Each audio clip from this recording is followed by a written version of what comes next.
Darmé, chef d'état-major général des forces armées. Monsieur le général de division, haut commandant de la gendarmerie et directeur de la justice militaire. Messieurs les officiers généraux, Monsieur le maire, Excellences, Mesdames et Messieurs les ambassadeurs, Monsieur l'inspecteur d'académie de Saint-Louis, Monsieur le colonel, commandant de la zone militaire numéro 2, Messieurs les attachés militaires, Messieurs les chefs d'état-major d'armée et directeurs de service, Monsieur le représentant directeur de l'Université Gaston Berger de Saint-Louis, Monsieur le président de l'Association des anciens enfants de troupe, Monsieur le président de l'Association des parents d'élèves, Messieurs les officiers, sous-officiers et militaires du rang, chers parents d'élèves, honorables invités, chers professeurs, chers élèves, permettez-moi de prime abord de vous souhaiter la bienvenue au sein de notre prestigieux établissement, l'hôpital militaire de Saint-Louis, à l'occasion de la cérémonie officielle de distribution des prix à nos élèves les plus méritants. Je voudrais également exprimer ma profonde gratitude au commandement pour la confiance et l'honneur portés sur ma modeste personne pour prononcer devant cette auguste assemblée le discours d'usage. Notre cérémonie de ce matin se déroule dans un contexte particulier où le Britannique militaire de Saint-Louis vient de perdre l'un de ses meilleurs professeurs, je veux nommer Magister Charles Camara. À cet effet, Monsieur le ministre, mon général, permettez-moi quelques mots sur l'illustre disparu.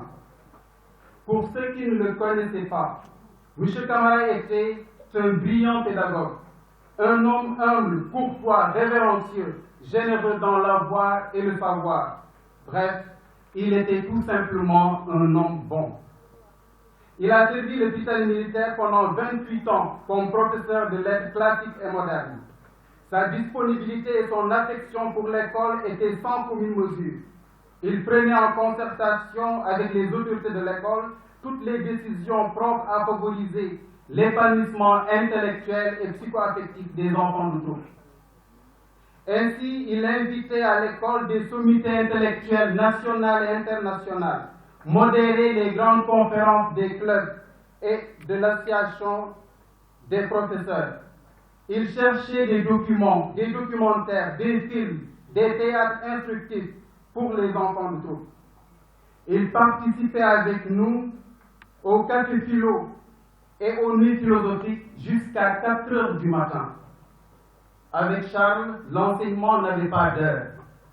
Avec Charles, l'enseignement était aussi un art beau, vivant et passionnant. Arraché à notre affection le 23 juin, une date symbolique dans l'histoire démocratique sénégalaise, Charles nous apparaît aussi comme un citoyen qui dénonçait l'injustice sous toutes ses formes, contribuait à l'éveil de la conscience de ses concitoyens et au développement de sa patrie par la promotion de l'éducation, l'art et la culture. Il était donc un citoyen et un éducateur à la citoyenneté. Que le Dieu de tendresse et d'amour, lent à la colère et plein de miséricorde, lui accorde le repos éternel. Charles, tu tenais à ce que l'hôpital militaire demeure dans l'excellence. Tes collègues feront tout ce qui relève de leur pouvoir pour que le flambeau ne s'éteigne pas. Adieu doyen et repose dans la paix. Ces propos préliminaires en hommage à notre regretté collègue ne sont pas tout à fait éloignés de notre réflexion de ce matin. En effet, Monsieur le ministre, mon général, honorables invités, notre établissement, convient-il de le rappeler, a la particularité de former de futurs citoyens sénégalais, mais aussi ceux de 14 pays amis du Sénégal. À l'heure des consolidations démocratiques en Afrique, où le Sénégal est cité en exemple, malgré un développement économique encore faible, il nous paraît important de nous arrêter et de nous interroger sur les conditions de possibilité d'une citoyenneté porteuse d'un développement véritable. C'est pourquoi nous nous proposons de vous entretenir sur le sujet du citoyen et de l'éducation à la citoyenneté. Du latin quis, le citoyen est souvent défini comme un membre d'une communauté politique qui a des droits et des devoirs. En toute rigueur sémantique, du moins selon la tradition philosophique, il n'y a de citoyen que dans une démocratie, car celle-ci est le régime politique qui reconnaît et valorise les libertés individuelles et la participation de ses membres dans la gestion des affaires publiques. L'éducation à la citoyenneté renvoie à l'acquisition des connaissances, des pratiques, des valeurs démocratiques, au-delà de l'instruction civique, qui forme le citoyen à la connaissance des institutions et de leur fonctionnement. L'éducation vise l'appropriation des institutions et des valeurs qui sous-tendent les principes républicains. D'habitude, les contours de la citoyenneté sont délimités par la loi, mais le citoyen serait-il pour autant un simple sujet de droits et de devoirs, un pur statut juridique? Si le citoyen est une réalité en acte, sa réalisation va-t-elle de soi? Aussi, l'école est-elle la seule instance de cette éducation? En engageant une telle réflexion sous l'angle de la philosophie, nous faisons un choix que nous savons risqué et périlleux. Mais permettez-moi de rappeler, Monsieur le ministre, mon général, que la philosophie n'est pas seulement la pensée de l'après-coup, la chouette de Minerve, qui ne prendrait son envol qu'à la tombée de la nuit, selon la célèbre formule de Hegel. Si de manière classique, du moins selon Platon, philosopher consiste à sortir de la caverne pour proposer des solutions compréhensibles et des idées formulées par une minorité d'élus, les sages, il est aussi une autre manière de pratiquer la philosophie, celle qui consiste à rester dans la terre ferme de la quotidienneté pour interpréter l'univers des significations au profit de ses contemporains. Olivier Naïf fait remarquer dans ce sens: la lecture attentive des œuvres politiques montre que les philosophes sont des observateurs attentifs de leur temps et que la rédaction de leurs projets philosophiques est souvent motivée par la volonté de réagir à une situation politique ou à une autre considérée comme dangereuse, injuste ou traumatisante. C'est dire que même rejetée, la philosophie a droit de citer dans la vie de tous les jours. De plus, sa position terminale dans le cursus scolaire, depuis Victor Cousin et Anatole de Monzie, en font d'abord le parachèvement de toutes les connaissances acquises et ensuite un enseignement dont la finalité est toujours l'instauration d'une véritable liberté de pensée, la formation d'un jugement et d'un sens actif de la responsabilité dans la police. Bref, la philosophie vise l'éducation de citoyens capables d'exercer le jugement éclairé et indépendant que requiert une société démocratique.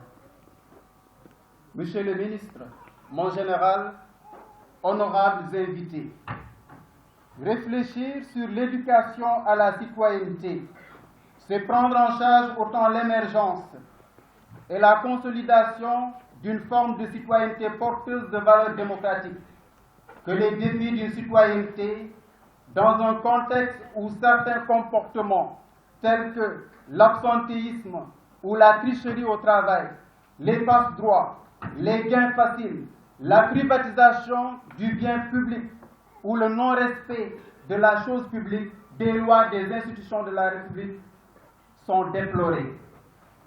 Ces attitudes déplorées qui autorisent certains à parler d'une crise de la citoyenneté sont souvent l'expression du primat des intérêts particuliers, des appartenances primordiales, ethniques, sociales, culturelles, religieuses ou confrériques, raciales, corporatistes, sur l'intérêt général, bref, la primauté du privé sur le public. Le citoyen est d'abord le membre du corps politique qui sait taire son égoïsme au profit de toute la communauté, qui sait s'arracher de son individualisme pour s'élever au rang du peuple. Il est, selon Hannah Arendt, cet homme qui quitte le domaine privé pour exercer la liberté politique avec ses semblables. La matérialisation de cet arrachement est multiforme.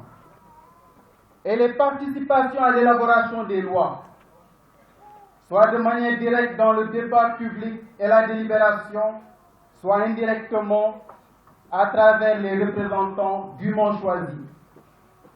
Elle est aussi participation à l'exécution des lois et des politiques publiques dans le respect des institutions, l'observance des droits et des devoirs, le culte du travail bien fait. Elle est aussi participation au contrôle de l'action politique par l'exercice du devoir de civilité, par lequel les citoyens rendent effective l'exigence de publicité et de transparence dans la gestion des affaires publiques. Elle est enfin participation au soutien de l'État dans l'exercice de ses fonctions. C'est ce qui se manifeste dans l'implication aux organisations de la société civile qui agissent dans différents services sociaux.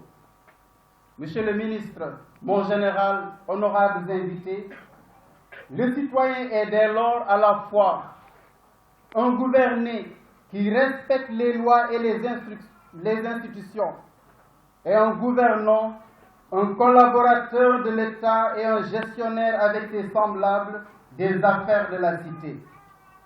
Le rapport de l'État aux citoyens est dialectique. L'État est un puissant facteur de transformation de la société et des citoyens. Ces derniers ont aussi un pouvoir d'influence sur les grandes orientations, le fonctionnement et la posture de l'État.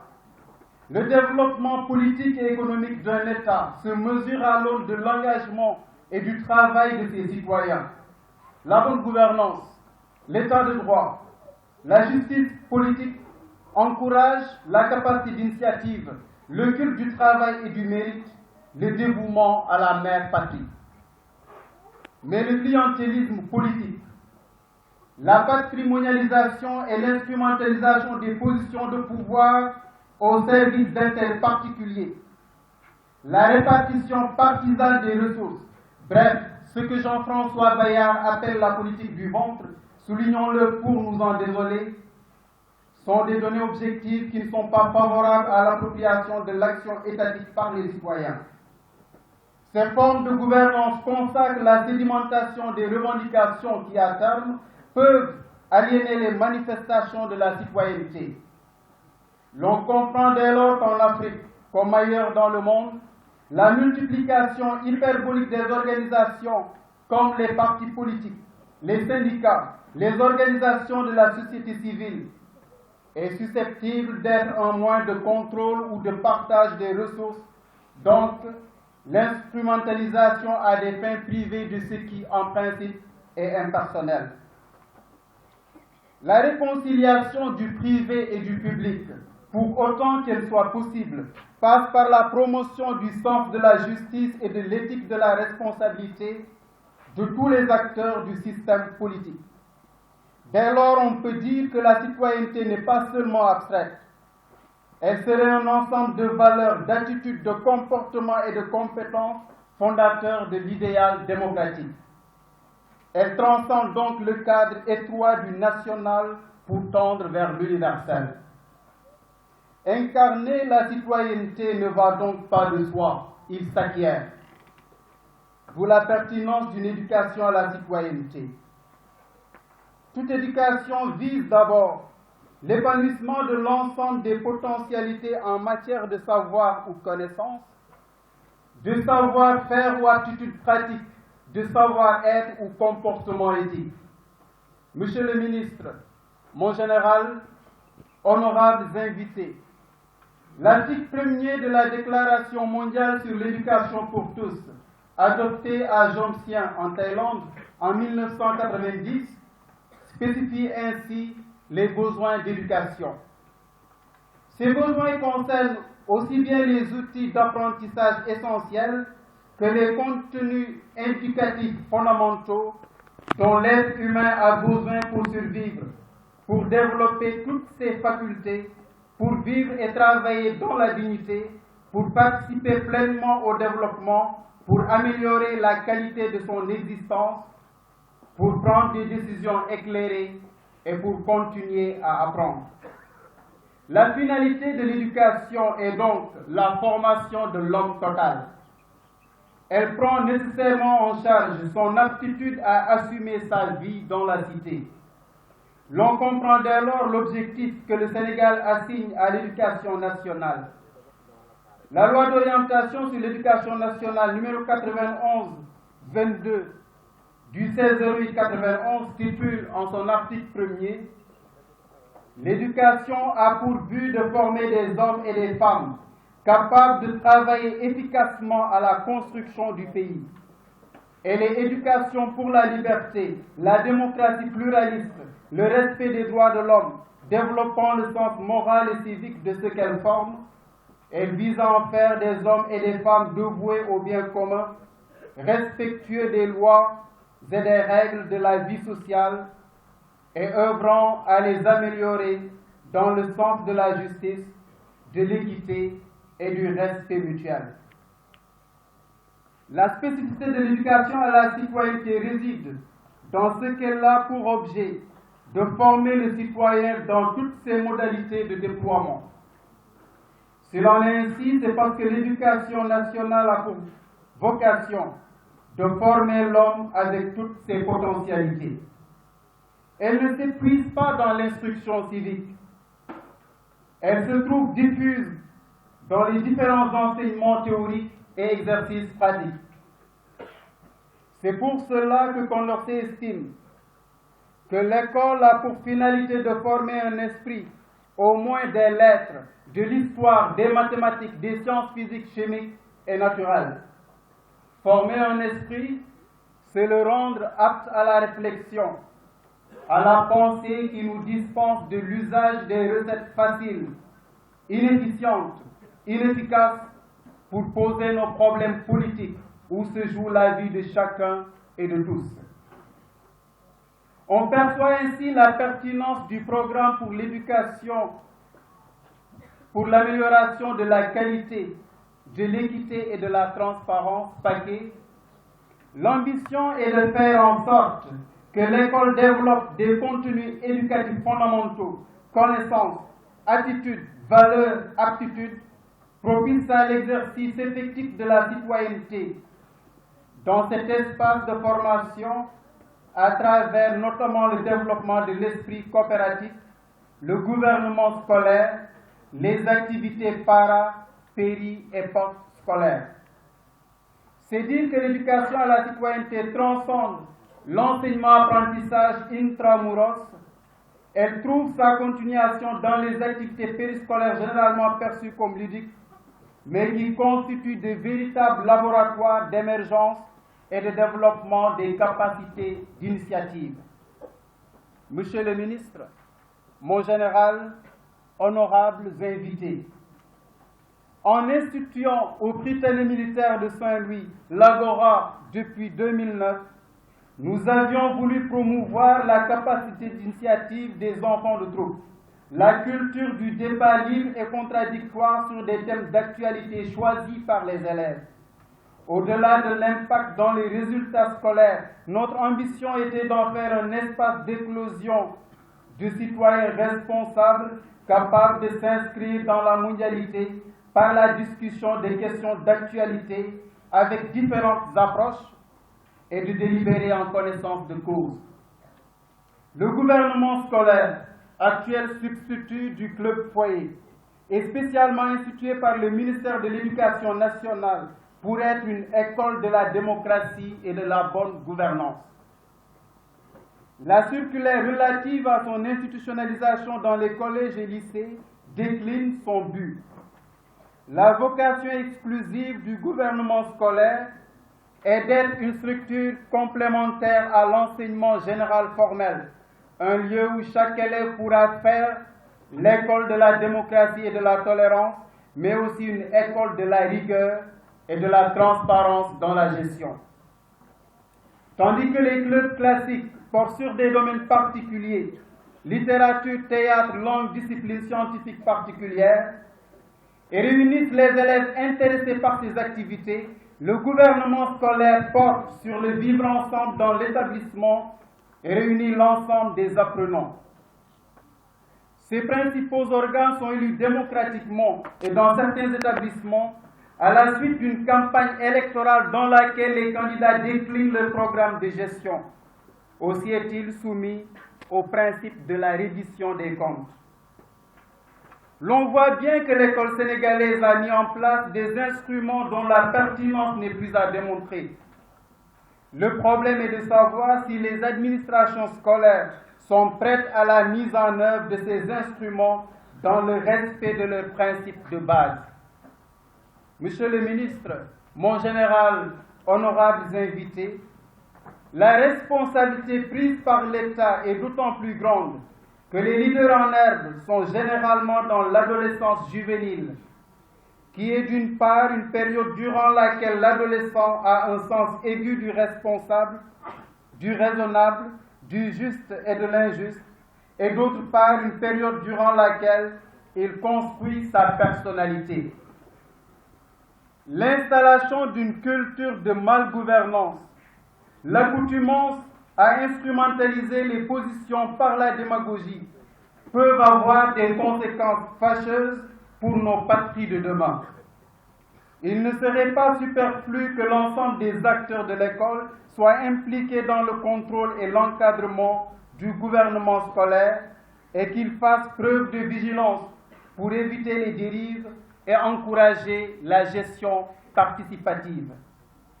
En outre, le spectacle de la vie politique sénégalaise et par-delà africaine, avec la violence liée aux guerres de positionnement, avec la transhumance politique, avec les calculs politiciens, avec la corruption ambiante, avec la malgouvernance, semble subordonner la politique non à l'éthique, mais plutôt à l'intérêt particulier, aux mesquineries, aux ruses. Elle peut avoir une influence négative sur les apprenants. On pourrait alors dire que si l'école a une place incontournable dans l'éducation des citoyens, les différents segments de la société ont aussi un rôle à jouer. Et il s'agira alors pour chacun d'entre nous de se demander: est-ce que je me comporte en citoyen modèle dans le travail qui m'est confié, dans ma participation à la gestion de la chose publique? Le modèle que j'incarne aux yeux des enfants devrait-il être universalisé? Monsieur le ministre, mon général, honorables invités, ce questionnement nous paraît d'autant plus fondamental que nous sommes à la fois acteurs et modèles, mais aussi que l'éducation à la citoyenneté, en particulier au Britannique militaire, transcende les différentes appartenances nationales et les identifications non à un État donné, mais plutôt aux valeurs fondatrices de la démocratie universelle et post-nationale. Monsieur le ministre, mon général, honorables invités, je vous remercie pour votre aimable attention.